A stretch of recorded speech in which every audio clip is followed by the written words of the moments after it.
Caramba! Norma quase gritou.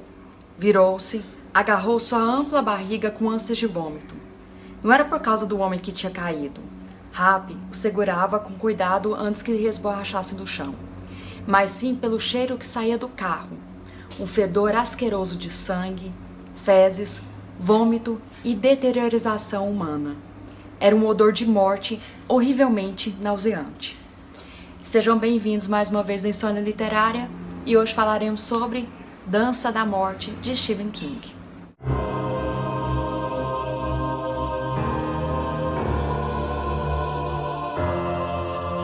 A Dança da Morte ela tem como nome original The Stand e ela foi publicada em 1978. Ela foi publicada aqui no Brasil pelas editoras Beltrán em 1990, Objetiva em 2005, Ponto de Leitura em 2014 e Suma de Letras em 2013 e 2018. Ela também foi adaptada em uma série em 1994.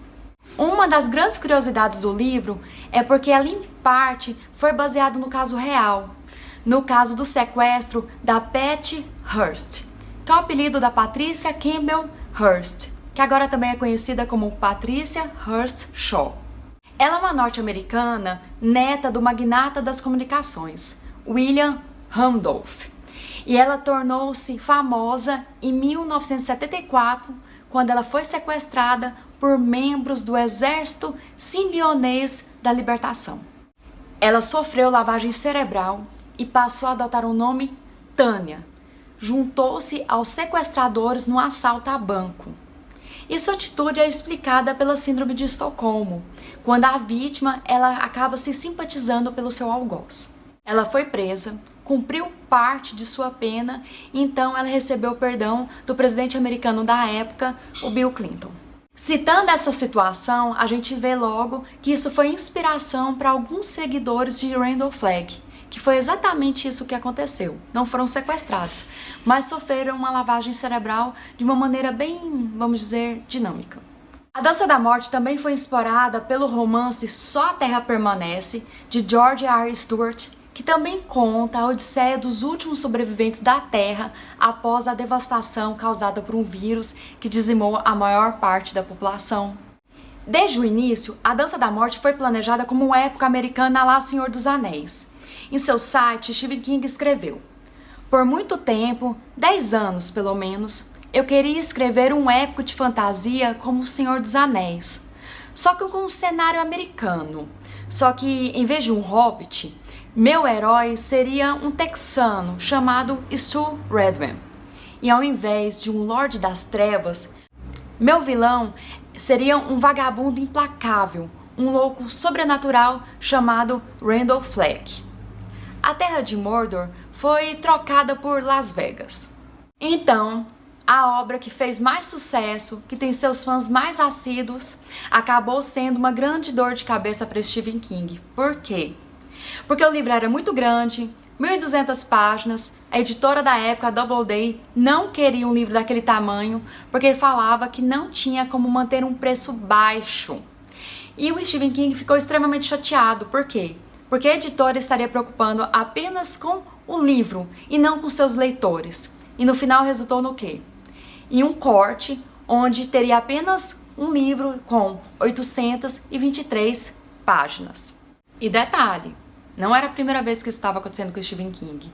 Eles fizeram a mesma coisa com o Iluminado. E no final, a relação desgastou tanto que ele rompeu. Ele ficou sem editora e sem agente também durante um tempo. Com a editora ele brigou, ele ficou com raiva mesmo. Agora o seu agente na época não. Ele manteve a paz, manteve a amizade e o bom relacionamento entre eles. Mas fiquem tranquilos. Hoje nós temos o Iluminado e a Dança da Morte em sua versão integral pela editora Suma. Mas do que fala a Dança da Morte? Do que se trata a Dança da Morte? É um livro de ficção científica onde uma supergripe mata 99% dos humanos e seus sobreviventes têm que lidar com questões pragmáticas, como o que fazer com os corpos, como recriar uma nova sociedade de forma ordenada e como suportar fardos quase imagináveis como culpa, desespero e solidão. E à medida que a história se desenvolve, os sobreviventes começam a sonhar e esses sonhos são verdadeiros. Alguns são chamados para a luz e outros são chamados para as trevas. E assim, nos deparamos com conotações teológicas, morais, alegóricas e filosóficas, que destacam ainda mais as personalidades e as ações de seus personagens. E vamos para as curiosidades. O 11º episódio da primeira temporada do seriado Revolution se chama The Stand. Já o título do 12º episódio da segunda temporada foi batizada de Captain Trips, que seria o nosso Capitão Viajante. E a trama desse episódio, lógico, gira em torno de uma epidemia, e o vilão da primeira temporada, ele se chama Randall Flynn, que foi interpretado por Colm Feore, que deu vida ao perigoso André Linode da minissérie A Tempestade do Século. Além disso, os protagonistas eles dão nomes falsos no decorrer da série, como Stu Redman e Franny Goldsmith. Eu vou contar para vocês umas curiosidades com spoilers, então, à medida que a minha narrativa sobre esse fato estiver acontecendo, eu vou colocar gravuras, imagens, e a partir do momento que acabar, vocês podem escutar de forma bem tranquila. O Stephen King conta que certa parte da escrita, os heróis haviam se tornado complacentes demais, repetindo os mesmos erros da sociedade extinta. E para consertar isso, o King escreveu, então, a parte que o Harry e a Nadine constroem uma bomba que mata os nossos personagens queridos, né? Que seria o Nick Andrews, o Chad Norris e a Susan Stern. E com a voz da Abigail, né, da mãe Abigail, o King explica que Deus permitiu que o atentado acontecesse porque o foco era destruir Flag e eles estavam sendo desviados para questões políticas e inúteis.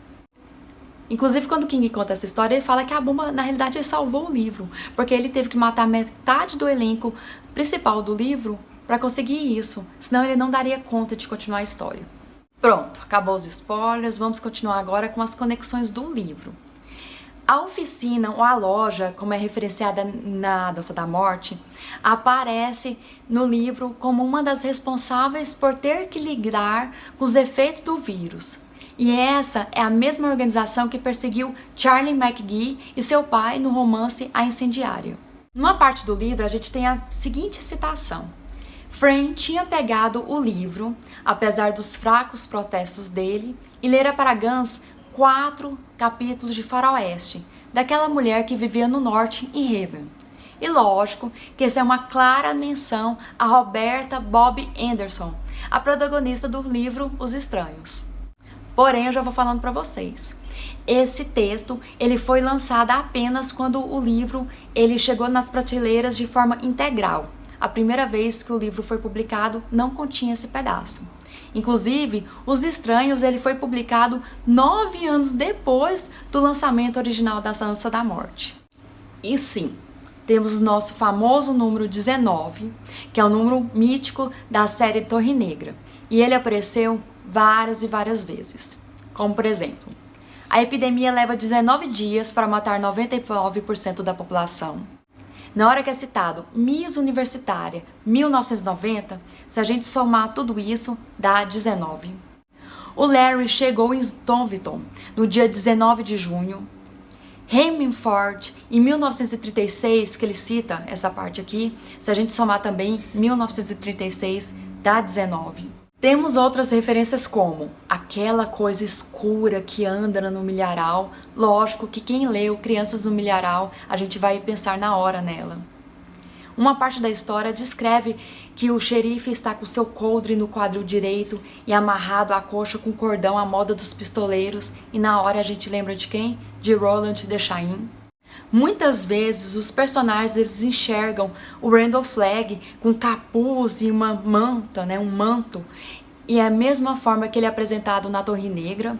Detalhe, Randall Flagg e o nosso querido vilão da Torre Negra é a mesma pessoa. E também em outras obras do Stephen King, quando a gente lê, lembraremos também de A Dança da Morte. Em Mago Vidro, chega um momento que o Roland e seu catete chega no local que vê que foi dizimado. Não tem ninguém.